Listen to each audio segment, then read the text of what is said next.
Great one. Rogue takes game 1, but it's time to head over to your casters, Bravo and Fallout, to get us going for the second match. Rain Day, JL, thank you so much. We're going to jump right into gameplay here. Fallout joined alongside Bravo for the very first time, by the way, Bravo. It's an honor to be casting alongside yourself. Looking forward to this one. Hey, great to be casting with you as well. Excited. We got some early action here at Trials once again. We've been treated to much more Trials in this online tournament than we were in the prior tournament. And with that, of course, is going to come some great loot as well. But excited to be joining you here for game number 2 Fallout. And it looks like we are headed southwest. And a pretty common end circle that we saw also a lot in Europe earlier today as well. That's exactly right. Southwest circle comes through. We saw SKP2 in Europe going down, fighting the Prowlers in Trials, and now we're going to see the same thing with Team Age Gap, who are looking to get some guaranteed loot, taking on these Trials one by one, and there you have it. That's why you do it. You get some solid loot off the rip here for Pride. You like to see it, and you like to see the early Trials play coming in, right, both in the European region and the North American region. We'll be looking forward to this Southwest Circle, as mentioned, or Ring, as we're currently on board with Liquid. They're going to get Train Yard uncontested, as we're typically used to seeing. And it looks like, did they split? Yes, they did. They did split with Casper, dropping by that campsite outside Fragment. He's going to be rotating over to his team as well. Yeah, we've seen Liquid definitely gets pretty comfortable here. We've seen them all the way through Mine Pass. They get into a whole different parts of the map and really holding down Train for that initial looting. But of course, they're going to be one of many teams that has to head south. Their route isn't going to be too long from Train. They're going to have a few different choke options, but the longer they wait, they know that they're going to be harder to get into Thermal. So they definitely want to take a route as fast as they can, either to the west of Thermal Ridge, to the east, ideally avoiding that Mirage Voyage choke, of course, as well. Yeah, that's a good call out. Team Liquid, one of our 4 teams that have won in North America alongside Rogue, Skirt, and of course TSM. Team Liquid looking to get another one to try and get closer to TSM and TSM's overall championship tally, which is pretty remarkable. 6 tournaments won for TSM. Since then, Team Liquid, Rogue, and Skirt have won tournaments of their own in these online tournaments, kind of cementing themselves as a top squad. But it was really all Rogue in game number 1. And I want to talk a little bit about this Rogue squad as things are slowing down a bit here, Bravo. You know Snipedown incredibly well as a player. You've been casting him for so many years. His addition to this squad, talk to me a bit about what that's done for this Rogue squad here recently.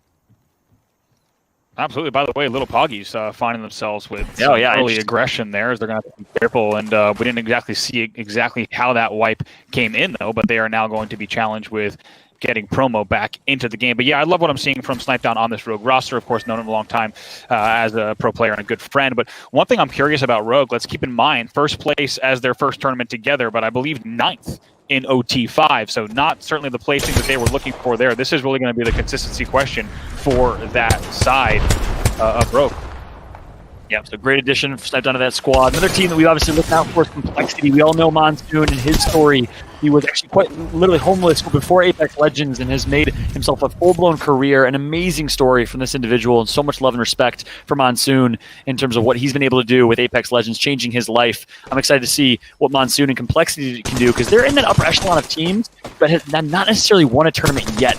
I call it the Complexity curse, Odds calls it, where they start off really, really strong but aren't able to finish. BCJ is going to be able to get out of dodge right there and dodge a nade. And of course, Shiny Muffins, former Fnatic NA, joined alongside BCJ, former teammate of Snipedown, and alongside Android Dream. They made some noise in online tournaments 2 and 3. BCJ, we know what he can do as a multi-genre king, honestly, in all FPSs. Huge impact to this former Fnatic squad since he joined it. Yeah, but BCJ going to throw down the best fences that he can in that scenario. They're going to take a moment. Really curious to see what we're going to see from the Shiny Muffins BCJ side, because keep in mind, coming into this game, now game 2 with 0 points, they did get 4th this past week at the Esports Arena Weekly. So pretty good performance from them there, and they definitely had some competition along the way. We also got 8th last tournament in online tournament 5. So looking to see big things from them as the McCarthy brothers and BCJ have squatted up here, but also now taking a look at TSM. They get some early low real estate, and they decided to take the bottom here of Triangle at Tree. Yeah, interesting. So TSM with the early rotation again. We all know TSM drops Fragment, and they like to play Path, even through the Pathfinder nerf that came through. It's been a storyline, right? We still see a lot of Pathfinder being used, which just goes to show the importance of Pathfinder is really his passive, his beacon for early rotations. TSM does it so incredibly well. We saw Nasky, Strafe, and Dell kind of take a page out of TSM's playbook with very early rotations in the first European final, and they got a victory doing that exact kind of same meta, same strategy. It works out for TSM. It's worked out for Nasky, Strafe, and Dell. We'll see if it can happen here for TSM as they got an early rotation over to Tree. Meanwhile, on board of Team Liquid, They're going to be in a bit of a fight, a bit of a quarrel here against Roof Koreans in a 3 versus 3. Let's see if the fight's going to break down, as it looks like Roof Koreans wants to push it with some caustic love. You're in their sights.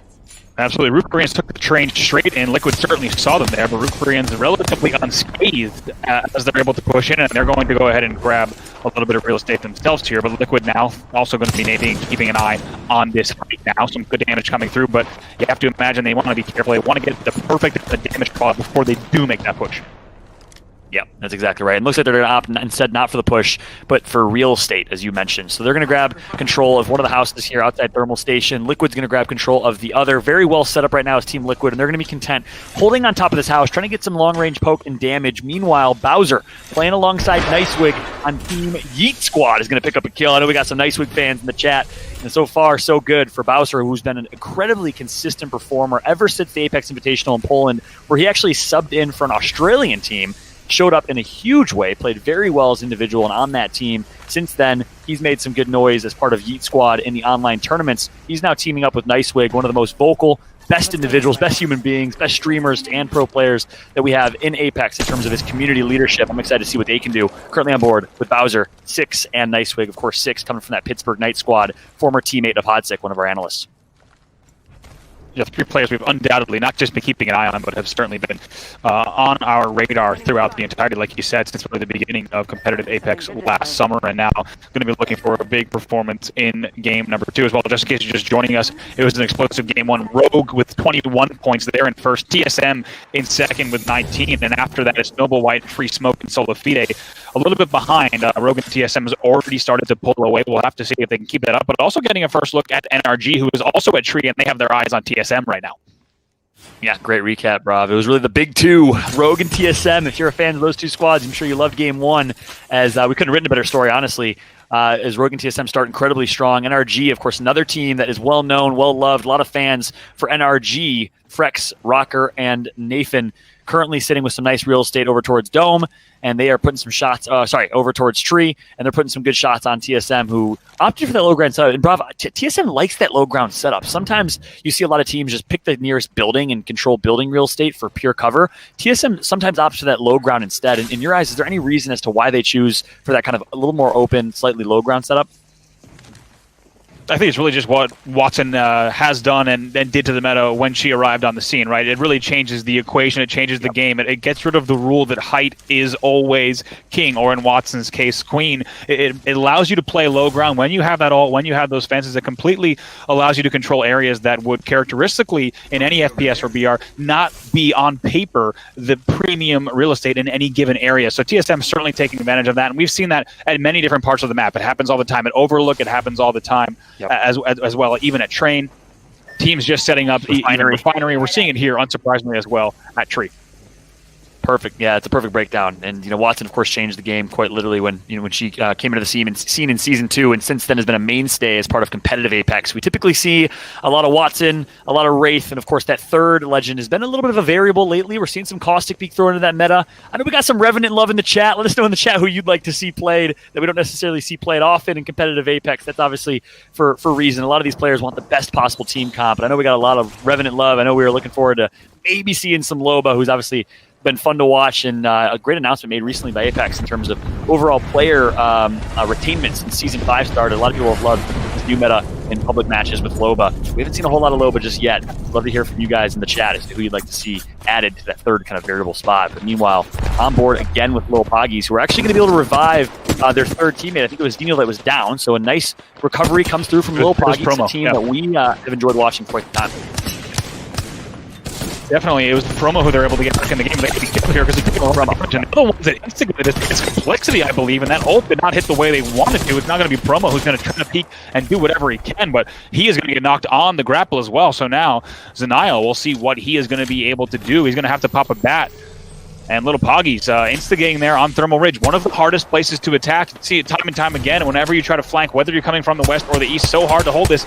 Complexity will unsurprisingly not only maintain hold here of the Thermal Ridge, but they will continue to face south and also put damage on who is likely still Team Liquid at the station. Yep, and that's one team you don't want to necessarily instigate with if you're Little Poggies is Complexity. One of the best pound-for-pound 3 versus 3 fight teams in competitive Apex in North America, honestly, in the world, in my eyes. Currently on board of Nicewig of CLG, playing with Deep Squad 6 and Bowser. This is a top squad. If you maybe are relatively new to competitive Apex, maybe haven't seen a lot of Bowser and Sticks, they are top players who've been playing in almost every tournament, every competition, from Krakow at the preseason invitational in Poland to online tournaments since. This is a very good roster that Nicewig finds himself leading and on. I'm excited to see what Nicewig can do. Currently playing as Gibraltar. Currently playing as Watson, as we know he does. And currently switching over to quite the rat situation here for Sama, who's just going to be content in a perfect little angle here, surviving in circle as well, trying to rat his way to a top finish if he can. 19 squads still remain in this one, Robo. Absolutely, and as you can see, teams that are still at Thermal, they are going to need to make that trek all the way over to Tree. And as we also know, that southern choke between Thermal and Tree gets harder and harder as the game goes on. Here's another example, Complexity, a team that's taking their time a little bit on that rotation. They know that it's coming up. They've got, as you can see, over 2 minutes on the clock to time that out, but they are going to be one of your many teams that has to come through that choke. Yeah, it's going to be a rough situation for them. Obviously, a lot of choke points in World's Edge. And, World's Edge has honestly turned out to be one of a great competitive experience, and I've really, really enjoyed over the last 4 or 5 online tournaments watching World's Edge in competitive Apex. Of course, now we got 2 maps, Kings Canyon and World's Edge. Currently watching World's Edge gameplay here with Lou, Monsoon, and Reptar of Team Complexity, one of the most aggressive teams in Apex. And, honestly, when you have the amount of mechanical skill that they do and great team firing synergy, you don't blame them for playing as aggressive as they do. Meanwhile, it looks like another revive was able to come through for Promo and Force. So Zenial's able to do it again. Promo has his 3rd life in this one, and Little Poggies continues to fight back, giving himself another dream here in game number 2. Absolutely. Now, as you see, a late Thermal move there is going to be coming in from the Little Poggy side, and what I like about that is Xenial's able to get, like you said, the whole team back in the action. If they were not afraid to take that fight, they pushed it to the edge. Complexity forced them all the way back, but somehow they're able to squeak out the res. Now, speaking of that side, though, here's Complexity once again getting a little bit of height, and also Monsoon getting some great damage. He's got help here from Reptar up on that height as well. Yeah, finding themselves in yet another fight. It's like Complexity just takes fight after fight after fight with such success. Here comes the aggression from Monsoon, one of the best wraiths in competitive Apex, as he's going to get some good shots in off the rip, leveraging that gold Ava 8 and Wingman. Monsoon's going to put absolute bricks in, 76 with the Wingman, going to connect for someone down as well, and that's going to be another team wipe coming through for Complexity. They continue to do it, and they continue to do it with success, keeping their foot on the gas and taking out team after team after team. Absolutely, and this is what we want to see from Complexity. Also, keep in mind, Paul, you and I were talking about it. Complexity finished 11th in that last game, but due to KP, actually, they ended up in 8th. So already making sure that they stay in that top 10. And really, as we know, actually, I'm going to interrupt myself because we do have a little bit of a battle here happening just out of the west of Sorting, a little bit of a late rotation. Yep, nice kill picked up on Prodigy Aces and Blackout by Zenial. So Little Poggies, they continue to do it. And they were honestly playing with scraps. You saw them looting. I think we saw a Spitfire and an R301 for Force. He's finally able to loot up now. Those are big kills because not only does that mean they get some KP, some kill points, but they're also going to get some much-needed loot going into this late game. So Little Poggies is undoubtedly right back in this one as they are well looted after getting the F-boxes of their opponents. And now in a good position to try and secure a top finish. The question is, they're in circle. Can they do it on their 3rd life here as a team? And that is the question. They have been absolutely resilient. You got to think it got to be exhausting, Fallout, to be playing that way and just constantly fighting for your life. But somehow they've done it. Now only 3 squads have been eliminated in our game number 2 so far, and you have to say so far TSM has had that right pick, but we do have that next circle indicating that TSM is just going to have a little bit of edge at bottom triangle as things continue to move even further east. There's going to be a lot of open ground, not only that, but a lot of interior play as well. Monsoon not done with the wing, still so much damage coming in.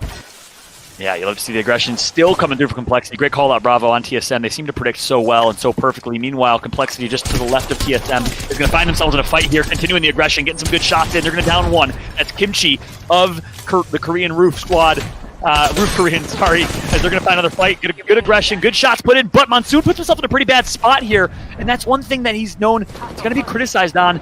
ultra aggressive, but sometimes that aggression cost his team. In this situation, Reptar's last alive. You got to think this might be costly here as Monsoon and Lou both get taken out. So it's a high risk, high reward style of play. It's fun to watch. It results in kill points. One thing that Complexity doesn't necessarily do is place consistently in terms of placement, which is obviously also crucial. It's two ways to play this game. You can play for kill points, you can play for placement, or if you're a TSM or a rogue, you can try and play for both. But in this scenario, Complexity with aggression is going to cost him here. Absolutely needs to be careful. Hell, speaking of the rogue in first place, they're looking to put more first place wins on the board if they can. Like we said, a disappointing ninth for them, but now Drop needs to be careful. He has lost Snipe Down, as you can see in the feed, so it's going to be a bat here for Drop, which is going to count a lot. He does have that red Evo as well for him. Yep, Appa putting in absolute work. Of course, the Roof Koreans are playing with a brilliant caustic play that we've seen as they've gotten some kills here on Snipe Down, getting a kill on Dropped. It's Appa that has been absolutely popping off, and in honor of the Roof Koreans and due to some audio issues we have here, Bravo's going to be signing off for the day. Bravo, a big thank you for a great cast all day long. Jamerson's going to be joining me on the broadcast here to hopefully translate some Korean for us, Jamerson. I know Appa and it means dad in Korean, I think you were telling us earlier. Not the only Korean you're going to be calling dad on broadcast here. You got another one, me coming in. But yeah, I mean, honestly, their composition has been interesting to watch, to say the least. But the fight over this hill has been absolutely nuts. A lot of teams thinking they have it for free, but now it's TSM in a little bit of trouble as Reps has to back off. Yep, TSM. Jamerson, we were chatting about earlier, they like to position themselves in low ground. They were perfectly bottom triangle in tree, had to rotate from there to get a better center circle spot. Now they're going to be finding themselves low ground over towards the buildings here as well. Meanwhile, Lil Poggy's on their third life as a team here. Promo's going to be tagged up quite a bit. They're going to find themselves a few more kills. It's going to be Noct that gets taken out by the Ream. No Coco. Their team, no Coco Puffs.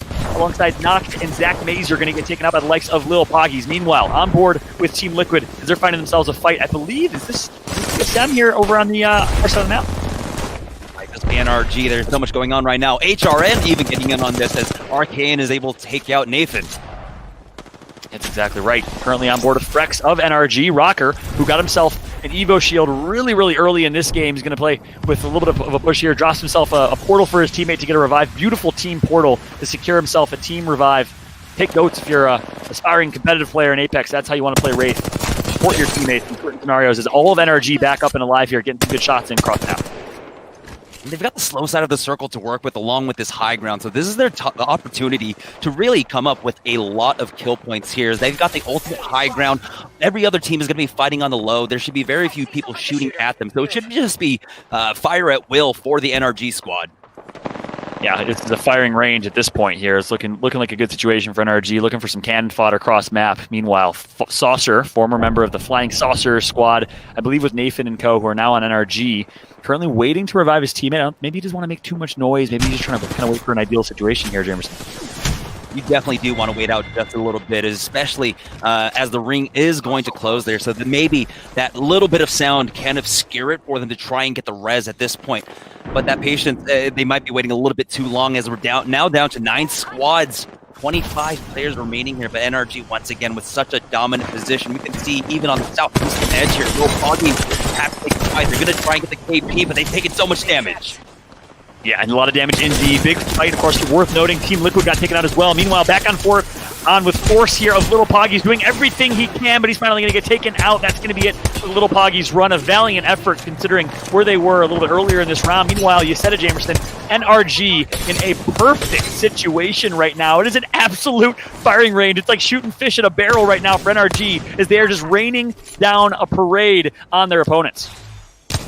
Now it's down to 3 squads here. We got NRG, we got the McCarthy brothers on BCJ along with Solafide. Those are our final two. The trades are coming out. Solafide answering 1 for 1. And that Rocker's going to add damage or add fuel to fire, if you will, cross map here. You got to think this is an NRG game. They're just too well positioned. Jamerson, you called it from the onset of where they where the ring was going to be rotating to, where they're positioned, and now at this point, the waiting game is clarify of Solafide. He's going to try to get his teammate back if he can. However, all 3 squads still remain. The McCarthy brothers are able to loop back up. Former Fnatic NA, Muffins and Shiny McCarthy, the twins from Washington area, putting some great shot and just being a force to be reckoned with Solafide. That's going to be it for them. We are now down to a 3 versus 3, and guess what? They're going to be able to heal back up. I don't think NRG realize that they had an opportune moment to push. Instead, they're going to allow the McCarthy brothers to re-heal. We got ourselves a 3v3, Gamerson. Yeah, they didn't want to give up this position, as of course Muffins and Shiny, they have to push up this hill now. They can try and get a nice angle. We saw that Nathan was posturing for that, playing on the branch to the left there. Try to set up some sort of crossfire to try and pressure them just a little bit more now. But now it's going to be the ring that's going to be the ultimate vice strip on them. That's exactly right. And you saw they wanted to push that. It was a member of NRG getting ready to push, but they recognized we're in such a good position here. However, this is a very tough situation on the flip side for the McCarthy brothers. All odds against them. I think that's the right decision for NRG. You have high ground. You have the ring rotating to you. There's no reason to give up your clear advantage in this game. This is a giant mountain to climb if you're the McCarthy brothers. But guess what? They got themselves a Gibraltar bubble. That's going to buy them some time to heal up on this rotation. But look at this position from NRG there, and perfectly primed to just rain fire, rain grenades, rain everything from on top. You got to think, unless NRG makes a monumental mistake here, this has to be an NRG game. But let's see what the McCarthy brothers can do. They did miss their opportunity to try and push now. Let's take a look at the damage that's coming across. Once that bubble went down, they understand that a lot of damage went across. BCJ, though, sitting at less than 100 HP, as we're seeing Muffins and Shiny trying to hold the line for him to heal up for this last fight. They're honestly just trying to find any instant they can. Here comes the push. NRG looking for blood. They're going to drop at the same exact time. They're going to play that so incredibly well. All three members of NRG taking out all three members of the former Fnatic NA squad. An execution to finish that one out. And just like that, NRG is your victors of game number 1. What a showing. Position is key, as they showed right there. Real estate is everything. NRG comes out with the win, Gamerson. Yeah, NRG just... We're very fortunate, I would say, of course, getting that ring pull consistently onto their high ground, but they played that position really well. I like the patience that they had.